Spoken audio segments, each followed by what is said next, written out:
Mesdames, Messieurs, vous suivez les programmes de Télé-Tchad, c'est votre magazine Éclairage.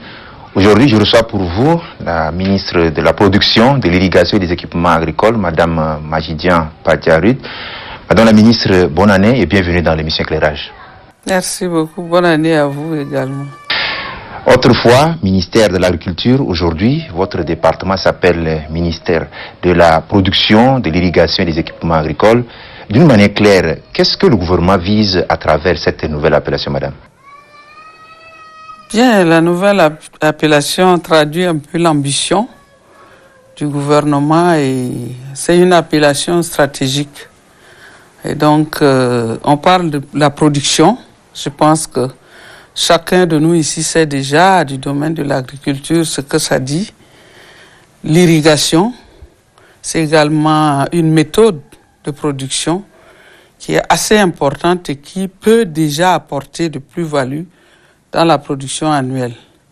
Les équipements agricoles, vous êtes sans ignorer que nous rêvons au niveau du Tchad, sous la clairvoyance de son Excellence, de faire du Tchad une puissance agricole.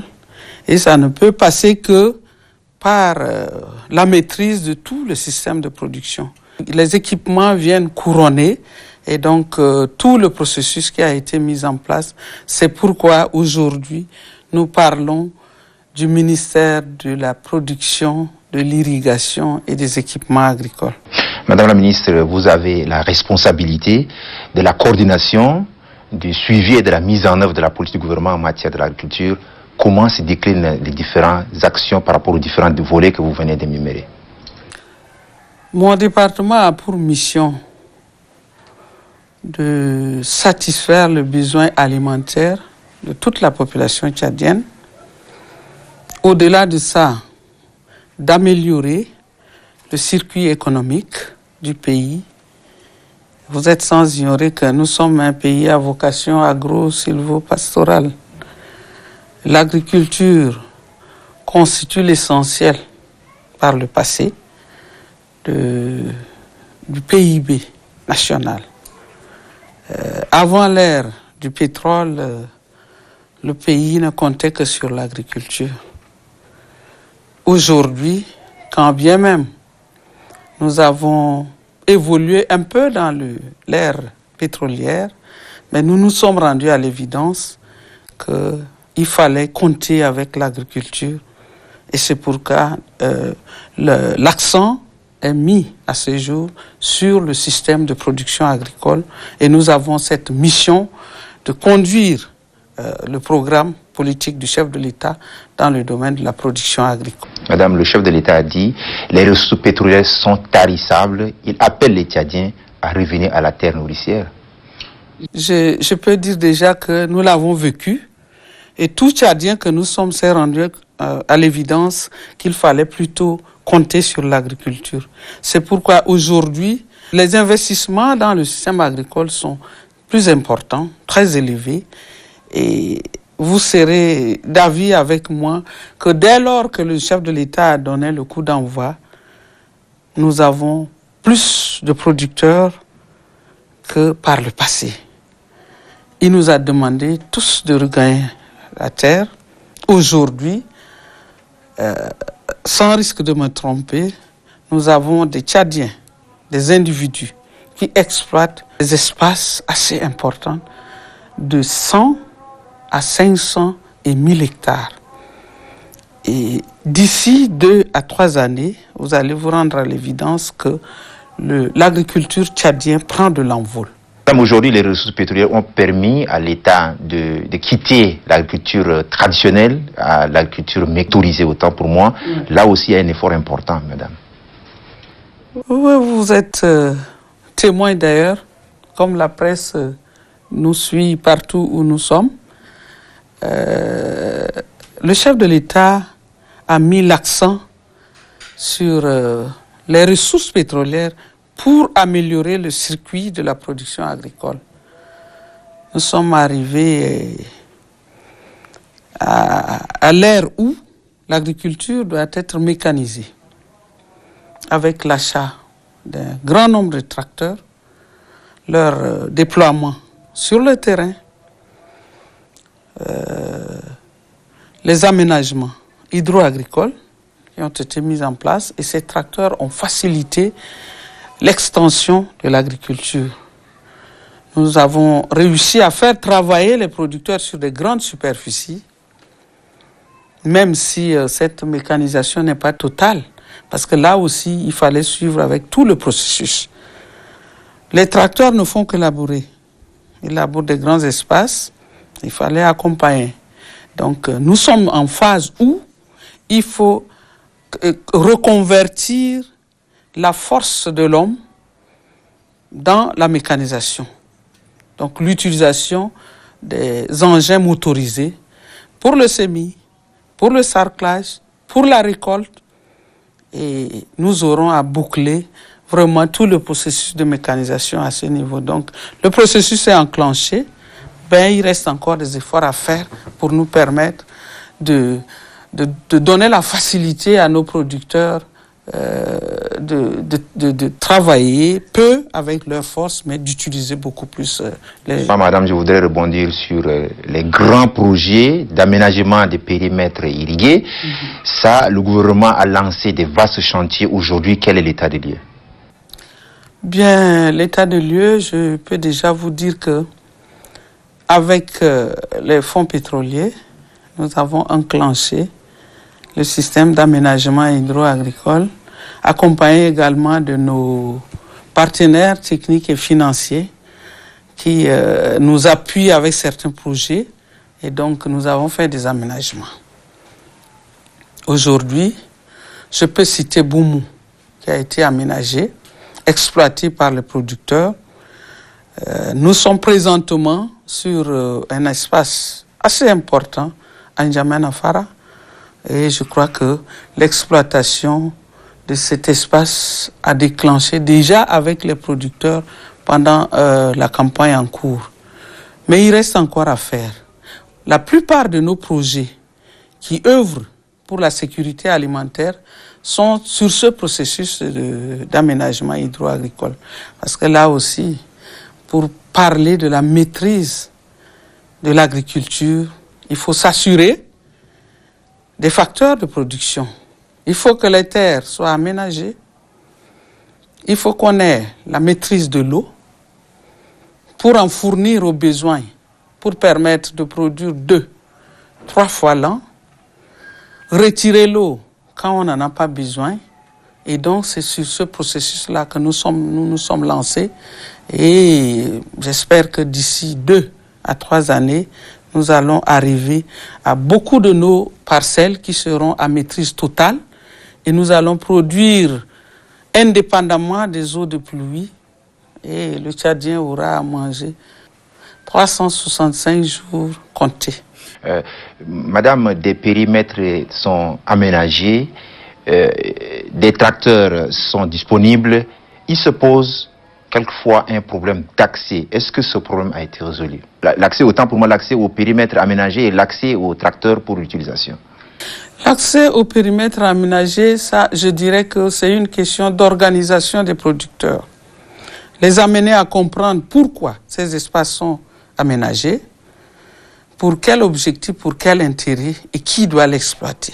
Les nouveaux producteurs ne se sont pas accaparés de ces terres, madame? Mais bien sûr, c'est là où on doit mettre du paquet pour les amener à comprendre qu'ils doivent se mettre ensemble. C'est pour ça que nous devons organiser les producteurs en association, dirais-je, en groupement, en organisation, à différents niveaux, pour leur permettre de se mettre ensemble, conjuguer leurs efforts pour arriver à gérer tout ce que l'État a mis à leur disposition.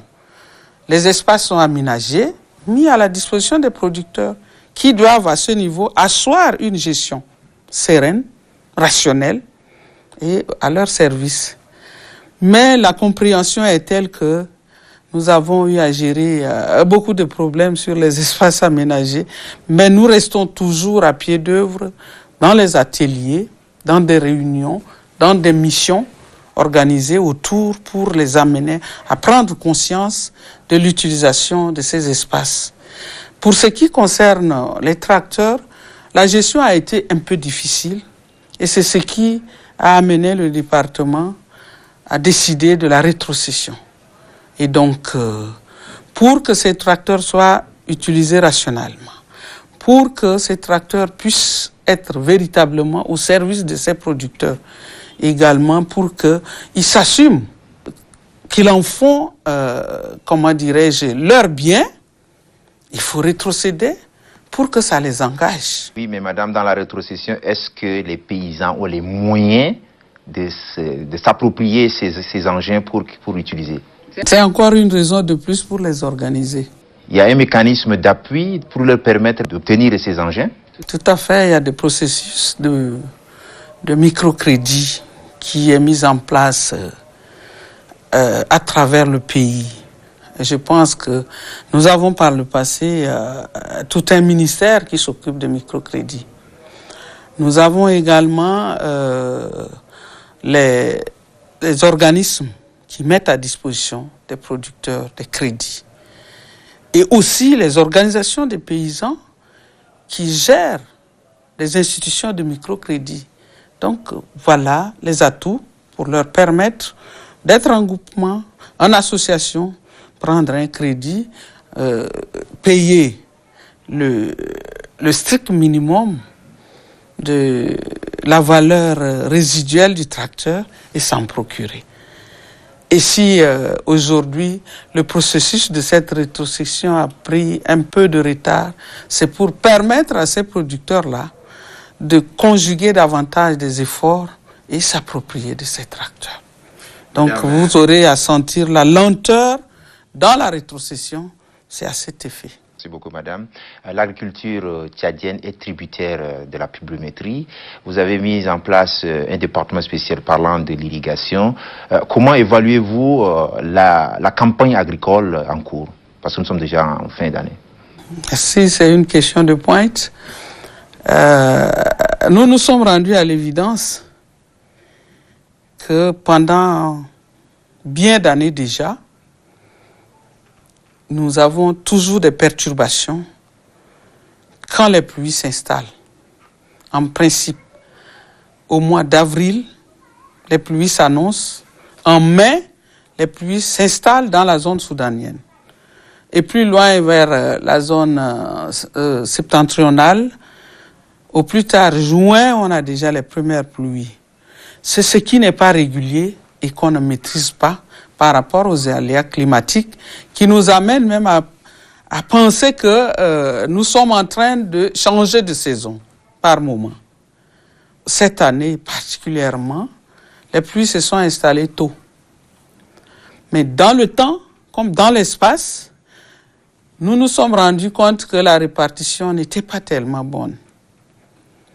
Un peu plus loin, nous avons connu des abondances de pluie qui ont créé des inondations dans certaines provinces, certains départements, et aussi des poches de sécheresse dont les animaux n'ont pas pu trouver du pâturage normalement en période indiquée.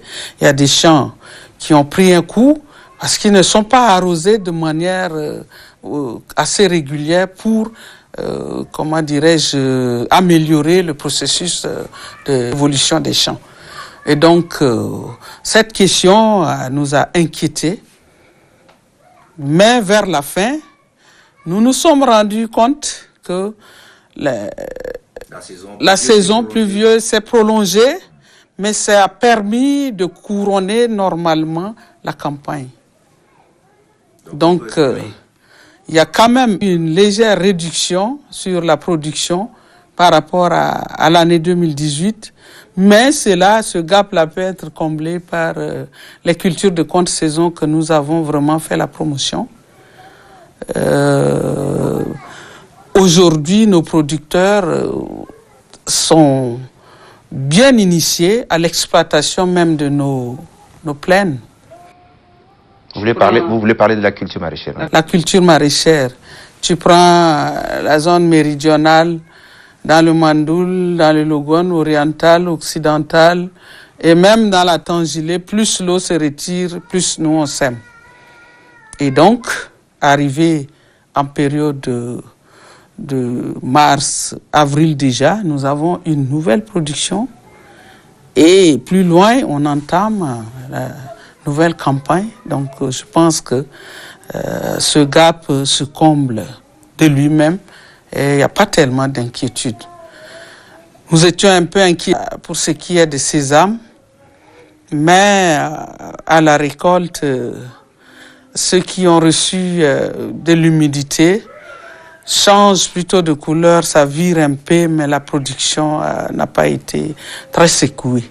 Donc, je pense qu'il y a l'espoir pour la campagne 2019-2020. Merci beaucoup, madame. Le souhait du chef de l'État est de passer de l'autosuffisance alimentaire à la souveraineté alimentaire. Où en sommes-nous avec les nombreux projets et programmes qui accompagnent votre département?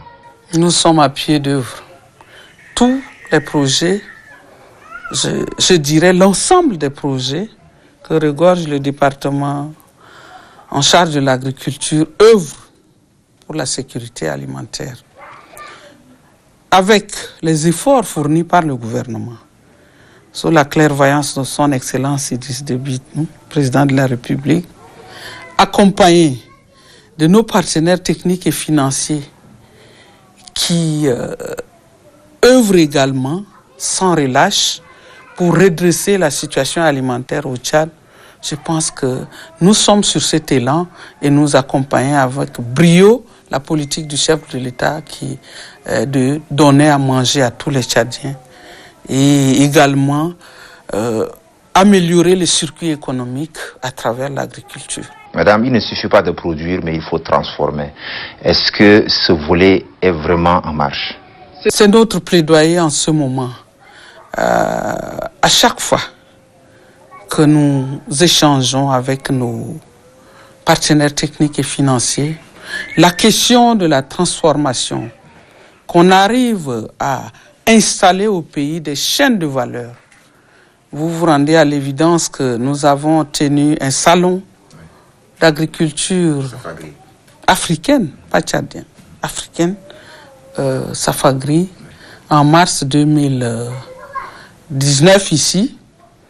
Et nous sommes à pied d'œuvre pour la deuxième édition. Cela est orienté vers l'amélioration des chaînes de valeur pour que de la production à la consommation, que nous mettons en place des processus qui peuvent aider déjà à transformer, à ce que nos produits portent des labels. Entre-temps, madame, nos marchés sont inondés de produits qui sont venus de l'extérieur qu'on ne connaît pas la qualité. C'est aussi un problème. Faut-il pas encourager le secteur privé à se mettre rapidement en place pour qu'on transforme assez nos produits? Dans ce domaine de Safagri, je pense que le secteur privé est mis au devant de la situation. La CCAMA est en plein dans l'organisation de Safagri et c'est dans l'optique de freiner l'importation de ces produits dont la plupart, je dirais, sont des organismes génétiquement modifiés. Nous ignorons un peu la provenance, où on nous cache même ce qui est déjà avarié et qu'on nous vend. Et donc, l'objectif de la création de ce salon qu'on veut institutionnaliser ici au pays, c'est d'aller dans le sens de renfouler également le processus de Zileka qui est mis en place, la zone de libre-échange, pour que nous ayons nos produits de qualité pour le Tchad et même pour toute l'Afrique. Madame, je rappelle à nos téléspectateurs que vous êtes dans l'émission Éclairage. Éclairage permet d'informer amplement les téléspectateurs tchadiens sur les réalisations des différents départements ministériels. Aujourd'hui, nous sommes au ministère de l'Agriculture. Madame, les agents d'encadrement ne sont pas suffisants pour faire le travail. Et maintenant, il y a eu fusion des différents organismes qui assurent l'encadrement. Aujourd'hui, on est à l'ANADER qui renferme plusieurs organisations. Qu'en est-il du fonctionnement exact de l'ANADER? Merci beaucoup. Vous avez suivi les moments difficiles que nous avons traversés. Et donc, il était question de revenir et revoir un peu les institutions de l'État. C'est ça qui a amené à la fusion de ces différentes organisations du ministère en charge de l'agriculture. L'ANADER est issue de la fusion de l'ONDER, de la SODELAC, du PNSA, qui était créé exclusivement pour la sécurité alimentaire. Et donc, dans toute réforme, il y a des problèmes, il y a des difficultés. Mais avez-vous pensé à un mécanisme pour rendre dynamique ces nouveaux outils? Aujourd'hui, je peux vous dire, sans risque de me tromper, que l'ANADER commence par prendre des ailes. Parce que nous avons eu à régler beaucoup de problèmes. Il fallait revoir des passifs. Il fallait voir également le personnel. Il fallait également s'assurer des moyens pour relancer l'ANADER. Il fallait également réfléchir à les orientations nobles de l'ANADER, qui est une nouvelle institution créée. Et à pied d'œuvre, je pense que de mieux en mieux, nous avons réglé la plupart des problèmes de l'ANADER. Nous sommes obligés aussi de revenir à une révision où il faille sortir SODELAC de l'ANADER et le laisser évoluer sous les deux institutions, donc le PNSA et je dirais l'ONDER. Et donc aujourd'hui, l'ANADER prend de l'envol, je peux le dire. Vous avez également évoqué la question du personnel. Avec le PNSA, l'ONDER et la SODELAC, nous avons un nombre un peu pléthore de personnel, dont la fusion n'a plus besoin de tout ce nombre-là. Il y a même un personnel vieillissant, madame. Vieillissant, c'est encore un autre problème. Ouais. Mais le pléthore du personnel, nous sommes obligés de libérer un grand nombre de personnel du PNSA, de l'ONDER et aussi de la SODELAC. Avec une mesure d'accompagnement. Une mesure d'accompagnement, les droits sociaux qu'on doit prendre, je pense que nous sommes là-dessus déjà. Et donc, ça permet à l'ANADER au mieux de se mettre en place. La question du personnel qui ne couvre pas, les besoins des producteurs, c'est un problème réel. Je veux dire aujourd'hui que si on prend la moyenne, nous sommes à autour de 11 et 12% de couverture en termes d'encadrement de la masse paysanne, ce qui ne respecte pas le ratio. Vous êtes aussi bien informé que nous avons des problèmes avec la fonction publique où pendant un bon moment il n'y a pas de recrutement, avec l'espoir que le chef de l'État a donné pour dire qu'à partir, pas exactement 2020, à partir de 2020, donc il y a une progression qui va s'installer. Nous allons profiter de ce temps-là pour essayer de rehausser un peu le pourcentage de couverture. Mais c'est un besoin assez criant, puisque le producteur, quand bien même, pendant toute sa vie, il est là devant son champ, mais quand la technique se retire, il y a toujours des problèmes. Donc il faut que nous puissions améliorer un peu la couverture technique de nos producteurs. Et nous en sommes conscients. Il y a eu des prévisions qui ont été faites pour nous permettre de régler cette question. On ne peut pas parler de l'agriculture sans parler du conflit entre agriculteurs et éleveurs. C'est un problème qui n'encourage pas la cohabitation pacifique, voire le rendement agricole. En tant que chef de département, quelles sont les stratégies envisagées pour juguler ce problème, sinon l'éradiquer, madame? Voilà, on va repartir un peu dans l'historique. Vous savez que dans les années 70, 15, nous sommes à une population totale de 3 millions et plus du Tchad. Donc la démographie joue, madame? Les 1 284 000 km² sont restés. Le désert qui nous fait la pression, et si vous évoluez dans le pays, vous vous rendrez à l'évidence que la progression est là. À l'époque, je n'ai pas de bons souvenirs, mais je ne sais pas quelle nombre de têtes d'animaux on avait pour tout le pays.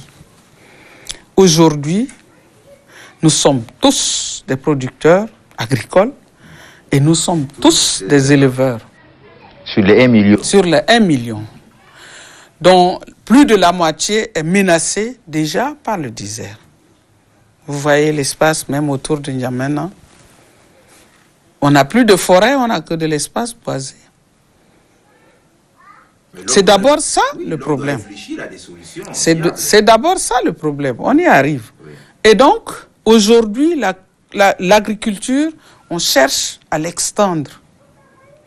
Nous ne sommes pas encore en phase d'intensification de l'agriculture. Et quand on dit intensification, c'est qu'on travaille sur des espaces réduits tous les ans. On donne au sol ce dont il en a besoin. La plante prélève et la structure du sol reste. C'est ça en fait. Nous n'y sommes pas arrivés. Chacun, avec ses enfants, doit étendre. Les couloirs de transhumance, on n'en parle plus parce que, même si c'est tracé, ça ne peut pas être respecté parce que le producteur veut s'aimer, trouver à manger. On appelle ça des champs pièges. Il y a des champs pièges qui sont installés, pas de gré, mais obligatoirement parce qu'il faut trouver de l'espace exploité. Le nombre d'animaux, tout fonctionnaire qu'on soit, on a un troupeau. On veut également placer un champ. Il n'y a pas d'espace. De deux, nous sommes un pays d'élevage par excellence. Je ne sais pas si on a déjà installé une usine qui nous fabrique l'alimentation du bétail. Est-ce que nous avons fait des aménagements pour le fourrage des animaux? On pense à notre alimentation à nous. Les aménagements qui sont par-ci, par-là, sont pour la production du riz. Et on mange. Mais on n'a jamais pensé à ces animaux. L'espace devient insuffisant. Et donc, c'est un problème à régler. On doit initier nos éleveurs à la production de fourrage pour retenir à un moment donné les animaux, laisser le temps de récolte. Je ne sais pas si vous voilà. Laissez le temps au moins que les récoltes se fassent. Les gens ont voulu mettre un peu sur la politique, non, comme les éleveurs sont du nord et qu'ils viennent au sud, mais non. De l'autre côté, c'est pire. Avant, ils cohabitaient. Ils cohabitaient pacifiquement parce que le nombre est maîtrisable. L'éleveur a besoin du lait, en tout cas, l'éleveur a besoin de produits agricoles. En notre temps, on partait derrière les éleveurs pour prendre du lait avec du sorgho, du pénicellaire. Nous, on part là-bas, on rentre avec le lait et on nous donne les noms aussi de leurs enfants qui sont des éleveurs et nous, les enfants des producteurs. C'est comme ça que ça se fait. Madame, les femmes sont beaucoup écoutées en matière de cohabitation pacifique. Vous êtes la ministre de la production, de l'irrigation des équipements agricoles. Votre message en termes de cohabitation entre les éleveurs et les agriculteurs, ça serait lequel? Ce n'est pas en tant que ministre seulement qu'on doit faire ce travail. Ouais. Mais c'est un travail de proximité où on doit le faire à tout temps.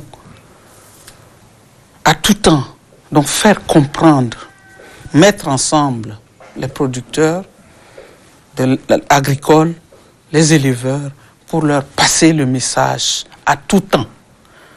Et surtout que ces deux secteurs sont interdépendants. On ne laboure plus à la houe longue de l'époque. On a besoin de l'animal pour labourer. L'éleveur a besoin des résidus de culture pour nourrir ses animaux. C'est des secteurs qui sont interdépendants. À l'époque, ça faisait le ministère du Développement rural. À la charge, un ministre gère tous ces secteurs-là. Mais le pléthore de nos animaux l'extension également de notre agriculture, les problèmes des aléas climatiques amènent à ce que ça soit scindé pour faire une bonne gestion de ce secteur. Nos éleveurs et nos agriculteurs doivent s'accepter parce qu'ils sont interdépendants. Ils ont toujours cohabité. C'est de négocier. Je disais tantôt que c'est une question d'espace. Il faut qu'ils négocient. Que les éleveurs s'initient à la production du fourrage. On prend 2 hectares, on met du fourrage. On peut faucher, mettre de côté. Entre-temps, on occupe ces animaux et on laisse le temps à son voisin agriculteur de faire la récolte. C'est aussi ça. Même à l'entame des cultures, on pourra également avoir une réserve et se faire le plaidoyer aussi auprès de nos partenaires. Ou alors que le gouvernement puisse implanter une usine qui peut fabriquer des aliments, du bétail, pour nous permettre d'avoir des compléments d'aliments, tenant compte de l'espace vert qui s'est réduit. C'est un peu ça. Aussi, chacun de nous veut faire un élevage de prestige.